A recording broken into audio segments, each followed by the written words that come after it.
Hey guys, it's Ken. I'm here with Lesley Brice, president, partner in our company. And hi, Lesley. Hi, Ken. So what's interesting is we're a management company, and we manage just under 10,000 units. And this agreement is actually Lesley got from an individual rental that she has. Right. So she's actually hired another management company to actually manage one of hers. By the way, I have the same thing. I have little management companies managing mine all over the place. And so this is a normal thing. Even if you have property management experience, it certainly helps when you're talking to them to be able to, negotiate with them. But this is really important. And so let's jump right in. Okay. So what are some of the very basic things that these management agreements need to have? And what was your epiphany in seeing this one? Well, I was surprised, first of all, that it was so large for it being just one condo unit. So I was very anxious to read it cover to cover.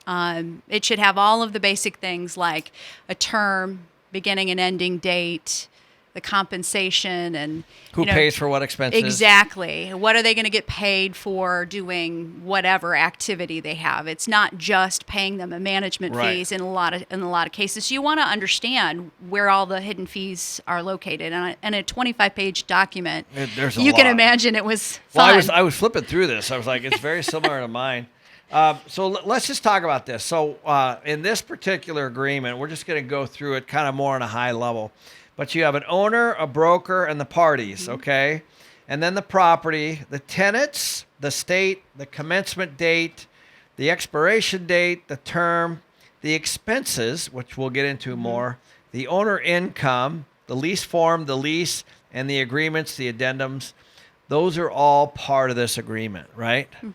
And so what's very interesting, as you said, don't be lured into the fact that you will just have one condo, right? So what's the rent in this place? It's for you? $1,000. Okay, so this is roughly. $1,000 rental condo, okay, with a 25-page agreement. I can tell you already that either this property manager is a lawyer or certainly they've been through a lot. They have multiple right? units. So what happens at us, so as you can imagine, we've been in the property management business forever. Our property management agreements were probably 2 pages when we started, right? Right. It's like our leases. As needed. Like our tenant leases, they were like, remember they were 2-sided? Yes. Now what are they? They're like 10 pages 10 long. pages. Okay, It's so what crazy. happens is you start to find things and things show up that aren't covered inside of these agreements. The agreements get larger and larger and larger and larger.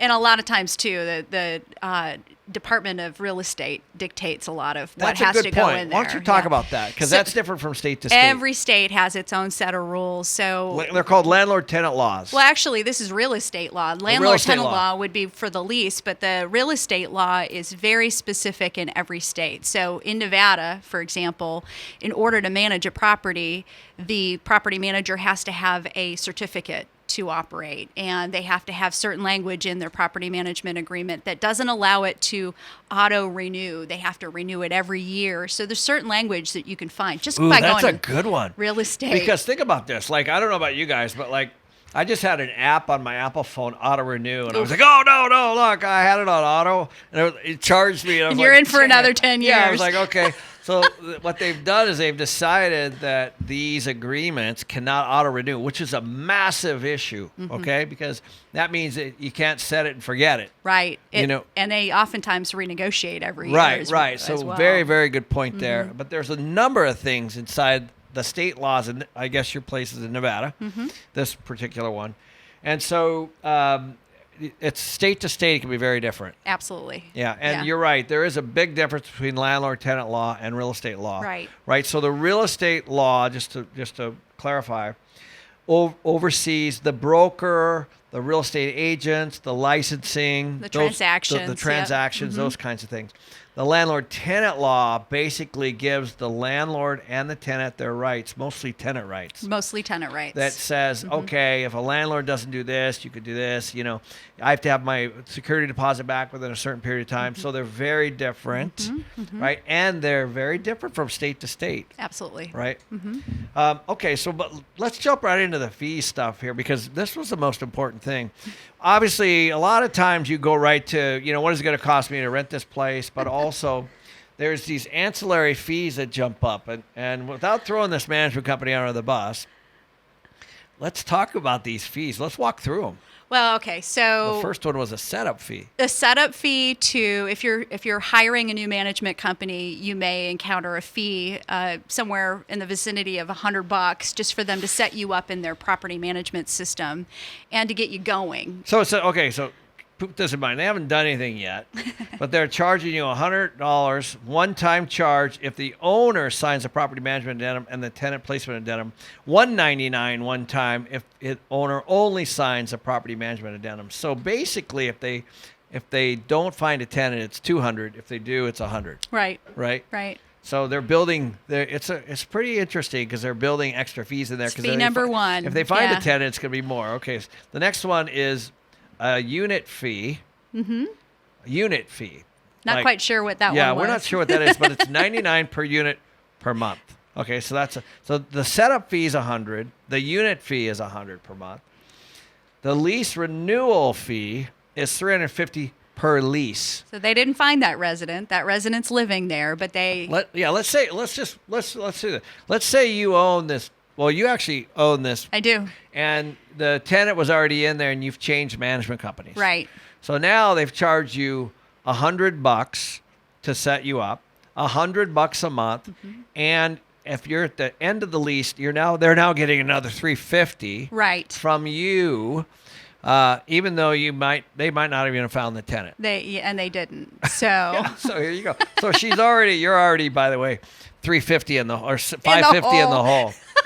Okay, early termination fee. So another $300. So if you break the term of the agreement, you have an early termination fee. So so be careful when you sign these things. Yeah. So now Watch out for that. now you're at $850. Right. If you decide you don't like them. So let's say their reporting sucks, or there's a vacancy and they can't rent it, and you want to fire them. You're now into this thing at $850. Right. Right. Right. Okay, eviction fee, $200 per eviction plus any court or legal fees. So now keep this in mind. It's probably another few $100s to evict. Well, and it is. I think that it can be par for the course. You know, they have a lot of extra work to give the residents a 3 or a 5 or a 7-day notice, depending on your municipality, to demand their rent. So it takes a lot of effort on their part. In my mind, that should be paid for with the management fee that they garner on what they collect. Right. But this is an additional fee. But this is not to mention the fact that they also keep the late fees. Ooh, do they really? They keep the late fees. Oh my gosh. They keep the late fees. Okay, so let's just summarize. Let's say they put a bad tenant in here. All right. You got $100 one time, $99 a year. The termination fee is $300. The eviction fee is another $200 plus legal, and they're going to take their late fees. So basically, they're scooping on this one unit several hundred a month. They are above the rent, right? They are. Okay, we haven't even got into the management fees yet. By the way, these are primary fees. These are just extra fees. All right. So then the secondary fees, an NSF, non-sufficient funds fee, $30, maximum allowed by state law. So obviously they charge as much as they could there based on the state of Nevada.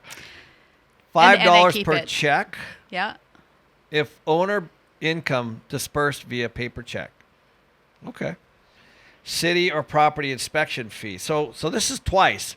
So they have property inspection fee and then city or property inspection fee, both at $75. So here's what's happened.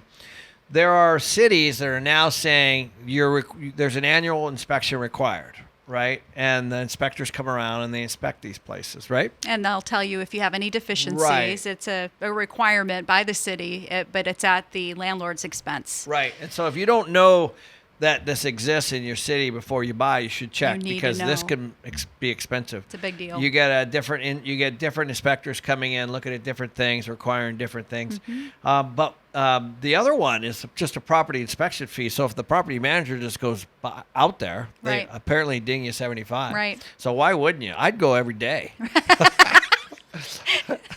That's what I would do. Agreed. I'm like, I'm gonna be a property manager for this company. I think we're changing our management agreement. $75 per inspection. It's insane. Okay.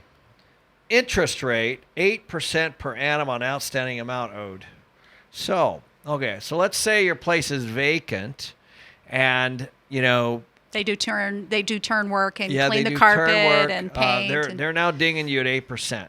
Okay, so basically you better start writing checks. This is going to cost you 8%. So this is all by experience. These people have clearly figured out all the little pain points that they've had, right, where they've lost money. Interest rate. We talked about on-site fee. Not sure what that is. $66 per hour. If they go to the site and do work there, I guess it's $66 an hour. So there's an inspection fee of $75 plus a $66 an hour fee? I guess so, yeah. Huh. Who knows? Anyway, these are the reasons why you want to look at this stuff. Okay, other fees, they just have a big general catch-all. And we haven't even gotten into the management fee. Right, which is actually 12% of the total income collected. Okay. So you start with that basis and you add all of these So for you, on. let's just do a quick math there. I know you're good at math actually, so better than I am. So let's say you brought them the tenant and you hire these folks and you sign this agreement. Now, your rent's $1,000, right? So let's walk through the math. So $1,000 minus 120. 120 for Right. management So fees. now you're at 880 net, right? You got the one-time so fee now for you're setup. at 780. You got your unit per month, and now you're at 680, right? $100.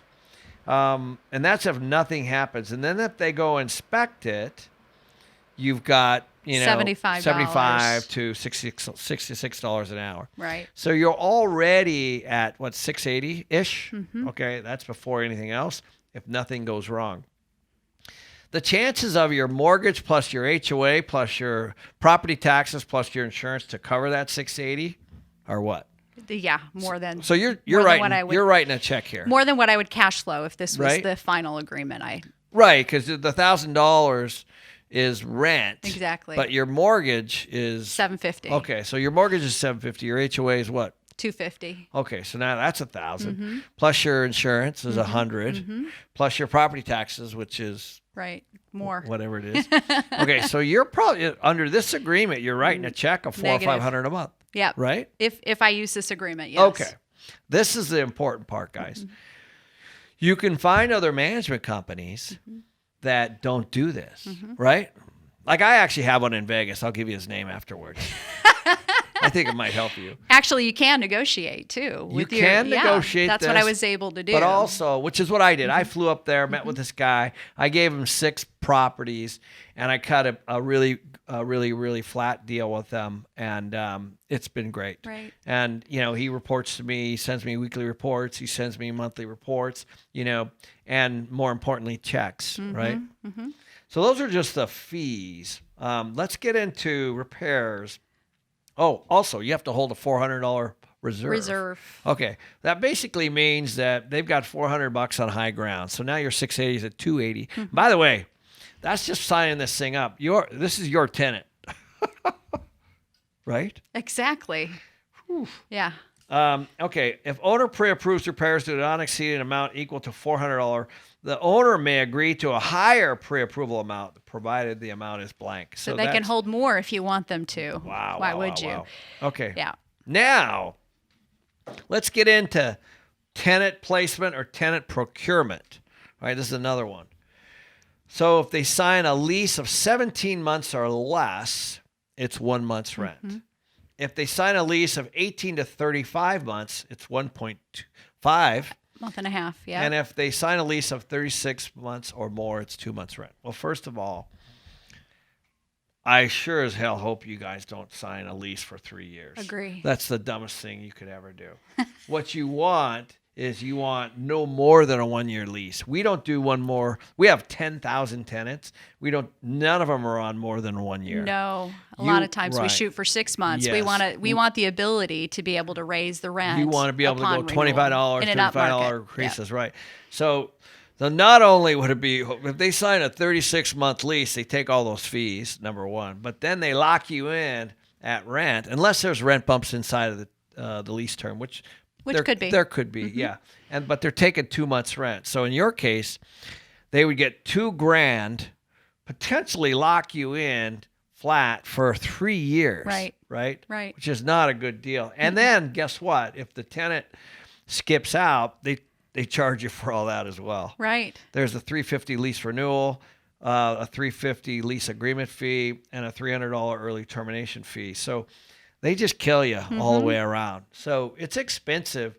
Let's talk about some of the things that people can do if they're managing a condo outside of the management agreement. Oh, right. There's a lot.